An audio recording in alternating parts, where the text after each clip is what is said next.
At exactly 6 a.m., somewhere beneath the Rocky Mountains, a steel slot slides open. No words are spoken. No faces are seen. No choices are given. A tray is pushed through a narrow door. And just like that, breakfast is served. For the men locked inside ADX Florence, this tray is more than food. It is routine, control, and sometimes punishment, because in the most secure prison on earth, what inmates eat, how they eat, and when they eat is not about nutrition. It's about breaking time, breaking habits, and in some cases, breaking the mind. Today, we're going inside the kitchen that no inmate has ever seen, into the meals no one is allowed to talk about, and into the quiet system that decides whether a man eats like a human being or like a number. This is the truth about what inmates really eat inside ADX Florence, a prison designed to control everything. Slow aerial shot of the Colorado desert. ADX Florence doesn't look like a prison. From above, it appears sterile, organized, almost calm, but that calm is engineered. Opened in 1994, ADX, officially the United States Penitentiary Administrative Maximum Facility, was designed for inmates considered too dangerous for any other prison in America. Terrorists, cartel leaders, domestic extremists, serial killers, men who attacked guards, men who murdered other inmates. This is not where inmates are rehabilitated. This is where inmates are contained. Each prisoner spends 22 to 23 hours a day alone in a concrete cell the size of a parking space. No human contact, no shared meals, no cafeteria, no clanging trays or chatter. So when we ask, what do inmates eat at ADX Florence? We're not just asking about food. We're asking about power. Because here, food is one of the last remaining points of control the system has over a man who has already lost everything else. There's no cafeteria. Sound design, distant echo of metal doors. In most prisons, meals are social, even chaotic. Plastic trays, long lines, arguments, trades, fights. ADX Florence has none of that. There is no dining hall. Not one inmate eats with another. Every single meal, breakfast, lunch, dinner, is delivered cell by cell through a narrow steel slot built directly into the door. The tray slides in.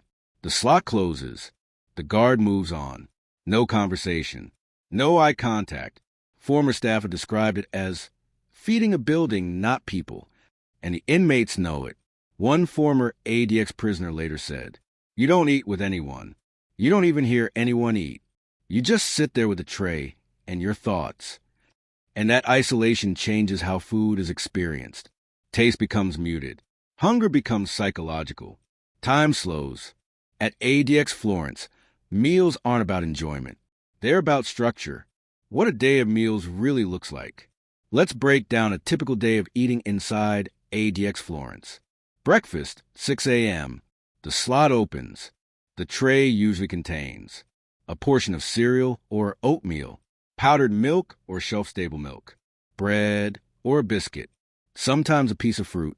No hot plates, no metal utensils. Everything is calculated. Calories are regulated. Portions are measured. Nothing is left to chance. Lunch, 11 a.m. Lunch is cold. Always. Common items include peanut butter or processed meat, bread, beans or rice, a small dessert item. Hot food is rare, not because it can't be made, but because hot food means risk. Anything hot can be thrown. Anything sharp can be weaponized. Anything excessive can be hoarded. At ADX Florence, even temperature is a security concern. Dinner, 4 p.m. Dinner arrives early, and after that, nothing until morning. Often includes a hot entree, chili, pasta, or stew, vegetables, bread, a drink powder. By 4:30 p.m., the last tray is collected, and the cell goes quiet again. For the next 13 hours, inmates are alone with nothing but hunger, silence, and memory. The food is bland by design. Former inmates often describe ADX food with the same word: neutral, no spice, no seasoning. no variation, and that's intentional. Food that excites the senses stimulates emotion. Emotion leads to conflict. Conflict leads to violence. So, ADX strips meals down to the bare minimum. Enough calories to survive. Enough nutrients to avoid lawsuits. But never enough to comfort. A former federal inmate once explained it this way. The food isn't bad enough to complain about, but it's never good enough to look forward to. And over time, that matters, because when nothing changes, not the walls, not the schedule, not the taste, the mind begins to erode. The loaf. There's one meal at ADX Florence that inmates fear more than any other. It's not on the regular menu. It's not listed on official pamphlets. And it is never served by choice. It's known simply as the loaf, a dense, grayish brick made from blended food ingredients. Meat, vegetables, grains, compressed into a single mass. No shape, no flavor, no dignity. The loaf is used as punishment. When an inmate throws food, when they block the slot, when they tamper with trays, instead of normal meals, they receive the loaf 3 times a day, sometimes for weeks. Former inmates describe it as edible but humiliating. Legally, the loaf exists in a gray area. It meets nutritional standards, but it strips away choice, pleasure, and identity. And in a place where identity is already almost gone, that matters more than people realize. Commissary, the illusion of control. In most prisons, commissary is a lifeline. Ramen, candy, coffee, spices. At ADX Florence, commissary is extremely limited. Only inmates who maintain long-term compliance earn access. And even then, choices are minimal. Some can buy instant coffee, crackers, tuna packets, limited sweets. But many inmates, especially those in disciplinary or high-security units, get nothing. No flavor, no customization, no relief. Food becomes just another reminder that control belongs to the system. Why food matters more at ADX. In the outside world, food is comfort. In regular prisons, food is social. At ADX Florence, food is psychological warfare, not through starvation, but through monotony.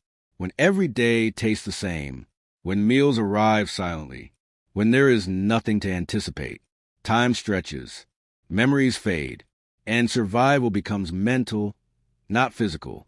A former inmate once said, "You stop thinking about food as food. It's just fuel to keep the lights on." And in a place like ADX Florence, that may be the most dangerous transformation of all. Solitary cells, different meals. ADX Florence is often described as a single prison. In reality, it is a layered system, a hierarchy of control, where food subtly changes depending on how much the institution trusts you. Every inmate begins at the highest security level, control unit confinement. Here, meals are at their most restrictive. Trays are stripped of anything unnecessary. Portions are precise. Items that can be broken, hidden, or repurposed are eliminated. Plastic spoons are counted. Cups are soft and flexible. Packaging is minimal. But as inmates progress, sometimes after years of perfect compliance, they may be transferred into step-down units. And this is where food becomes a bargaining chip. In step-down, inmates may receive slightly more variety, occasional hot lunches, additional commissary privileges, not because the prison suddenly becomes humane, but because food becomes incentive. At ADX Florence, you do not earn freedom with good behavior. You earn options. Food as behavioral leverage. Officially, ADX Florence does not withhold food. Unofficially, food determines everything. Miss a count? Tray privileges can be reduced. Refuse an order? Meal substitutions occur. Block the food slot? The loaf returns. Former staff have acknowledged, off the record, that meals are one of the most effective tools for compliance. Why? Because when a man has no visitors, no phone calls, no shared space, no human contact, food becomes the only daily interaction with another person. Even when that interaction is silent, even when it's humiliating, even when it's cold. And inmates know this. That's why food-related infractions are treated more harshly at ADX than almost anywhere else in the federal system. Because if you control the tray, you control the day. High-profile inmates, same food. ADX Florence houses some of the most notorious criminals in modern history. Terrorists responsible for mass casualties. Cartel leaders who move billions. Domestic extremists who reshape national policy. But inside ADX, they eat the same meals as everyone else. No special diets beyond medical necessity. No cultural accommodations beyond legal minimums. No status-based privileges. A former federal official once said, "At ADX, notoriety doesn't buy you comfort. It buys you stricter observation." In fact, high-profile inmates often face more restrictions because attention is risk, and food, like everything else, is neutralized. The tray does not care who you were. It only cares that you comply. Religious diets and the limits of accommodation. ADX Florence is legally required to accommodate religious diets. But accommodation does not mean convenience. Halal meals, kosher meals, vegetarian alternatives. They exist, but they are simplified, repetitive, and tightly controlled. Religious meals often arrive, pre-packaged, cold, with fewer substitutions. Some inmates have reported that requesting religious accommodation can actually reduce variety, because specialized meals remove flexibility. And flexibility is something ADX does not like. One former inmate explained, "You could practice your religion, but you couldn't enjoy it. Faith was permitted. Comfort was not. Hunger strikes and silent protest. Occasionally, inmates attempt to reclaim control in the only way left to them. They stop eating. Hunger strikes at ADX Florence are rare, but they happen. And when they do, the response is swift, clinical, and unemotional. Medical evaluations, psychological assessments, daily monitoring. The prison does not negotiate with hunger. Food trays continue to arrive. The slot opens. The tray enters. The slot closes. Whether the inmate eats or not, the system proceeds unchanged. One former inmate said, "They don't care if you eat. They care that the routine continues." And that tells you everything you need to know about how food functions inside ADX Florence. The psychological weight of monotony. Over months, then years, something strange happens. Inmates stop remembering meals. Not specific meals. Any meals. Days blur together. Breakfast feels like dinner. Dinner feels like yesterday. Psychologists who have studied long-term solitary confinement report that repetitive, flavorless diets accelerate depression, emotional flattening, cognitive decline, because the brain needs variation, and ADX removes it deliberately. Food becomes another blank surface, like the walls, like the door, like the sky seen through frosted glass. What guards see but never taste. Correctional officers at ADX do not eat the same food as inmates. They eat in separate facilities, but they handle the trays every day. Thousands of times a year. Some officers report becoming numb to it. Others admit it bothers them. One former guard said, "You realize pretty fast that food isn't nourishment here. It's procedure." Another said, "After a while, you stop seeing it as a meal. It's just inventory." And that detachment is necessary, because to empathize too much is to question the system. When food becomes memory. Former ADX inmates often describe their first meal after release or transfer as overwhelming. Spice feels sharp. Texture feels foreign. Choice feels almost frightening. One man said, "I stared at the menu for 10 minutes. I forgot how to choose." Another said, "I cried over a cheeseburger." Because food is not just sustenance. It is identity, culture, autonomy, and ADX Florence removes all three. They never starve you. They erase you. No inmate at ADX Florence is officially starved. Calories are counted. Nutrition is logged. Medical thresholds are monitored. On paper, everything is humane. But former inmates argue that starvation isn't the point. Erasure is. One former prisoner described it this way: "They don't take food away. They take meaning away." After a while, eating feels pointless. At ADX, hunger doesn't come from lack of food. It comes from lack of stimulation. The same taste, the same texture, the same silence. Over time, inmates stop associating meals with relief. Instead, meals become reminders that time is passing, that nothing is changing, that tomorrow will taste exactly like today. Psychologists call this learned numbness, and food is one of its most effective delivery systems. Internal reviews and quiet controversy. The Bureau of Prisons maintains that ADX Florence meets all federal dietary standards. And technically it does. But internal audits, never intended for public release, have raised concerns over the years. Not about calories, not about sanitation, but about duration. ADX inmates are not supposed to remain in extreme conditions indefinitely. Yet some have spent decades eating the same meals in the same cell under the same rules. Civil rights attorneys have argued that prolonged dietary monotony combined with isolation constitutes psychological harm. The response from federal officials has always been the same.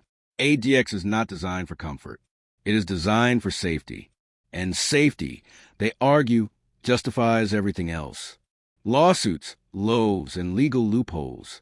Several inmates have attempted to challenge ADX meal practices in court. Most cases fail. Why? Because the law does not require food to be enjoyable, only adequate. The loaf, often central to these lawsuits, has survived repeated legal scrutiny. Judges have ruled that it meets nutritional requirements. It is not cruel if used temporarily. It is a legitimate disciplinary measure. What courts rarely examine is context, because a loaf served in a regular prison for 3 days is not the same as a loaf served in total isolation. But the law treats them as equal, and ADX operates comfortably inside that gap when food becomes a trigger. Some former ADX inmates report long-term effects that linger years after release. Not physical, psychological. Certain smells cause anxiety. Certain textures trigger discomfort. Some foods become impossible to enjoy. One man said, "I can't eat oatmeal anymore. It takes me back." Another said, "I still eat fast, like it might be taken away."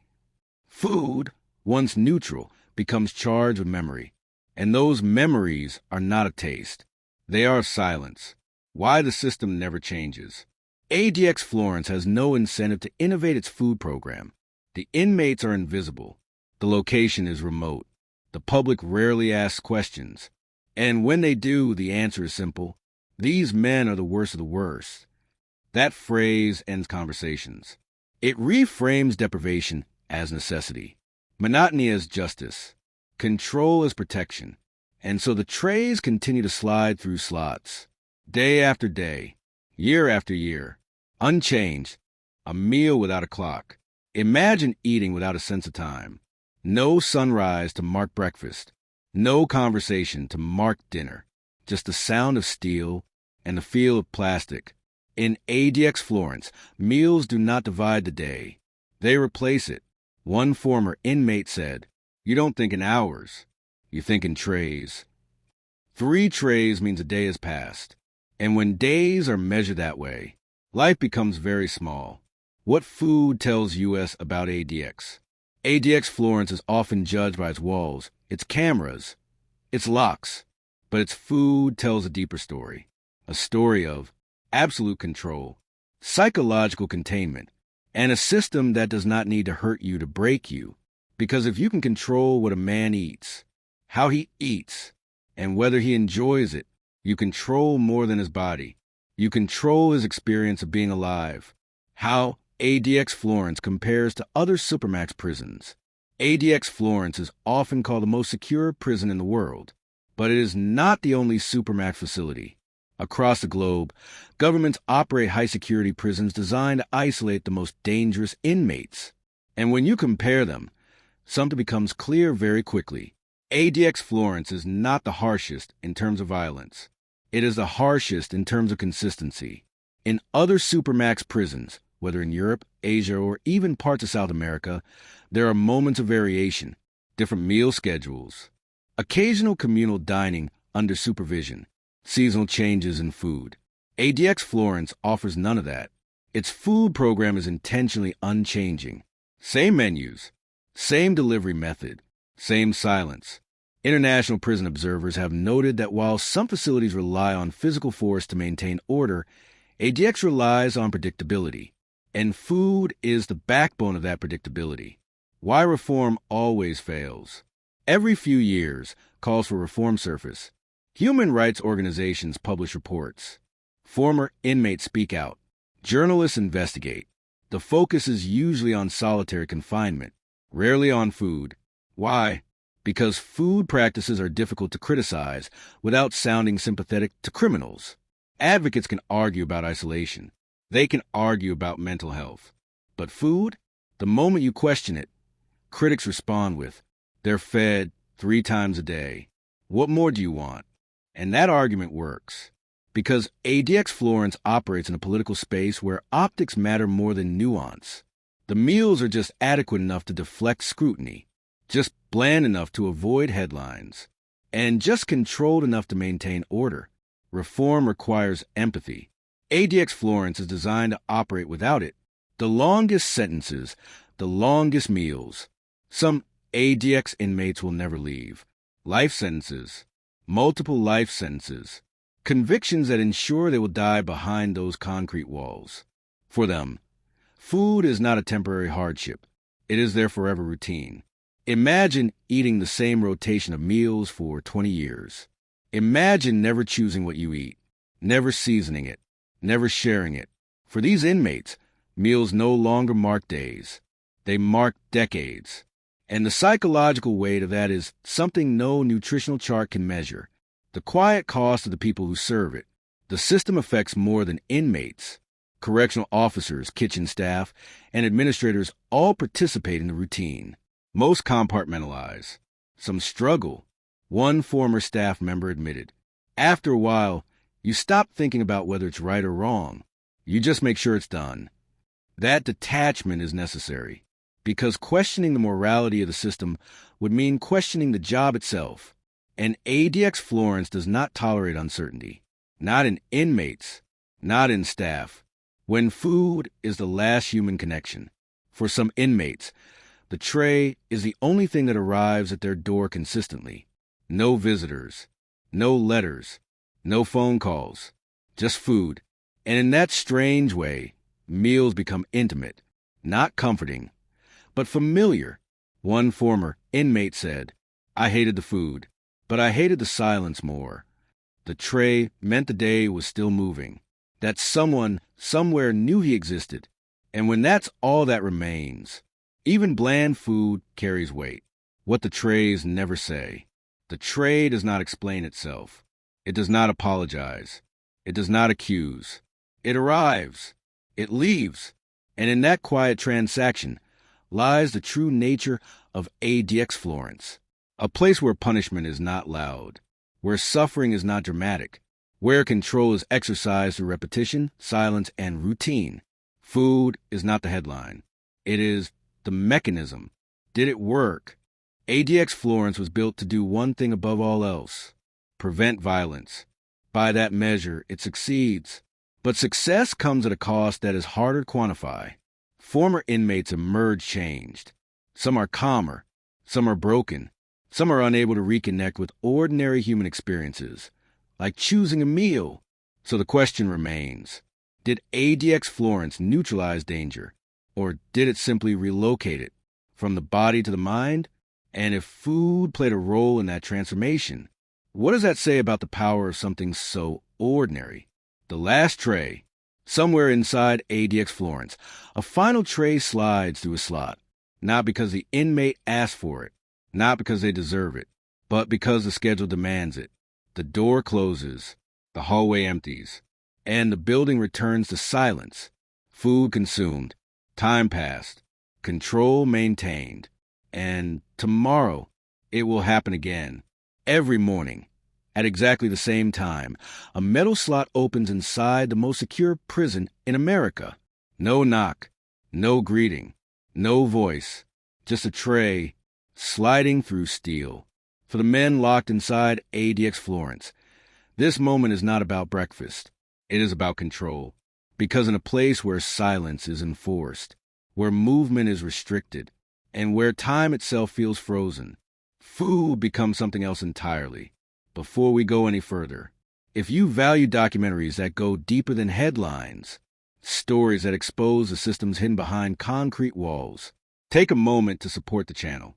Like this video, share it with someone who watches crime and prison documentaries, and subscribe, because stories like this are rarely told in full.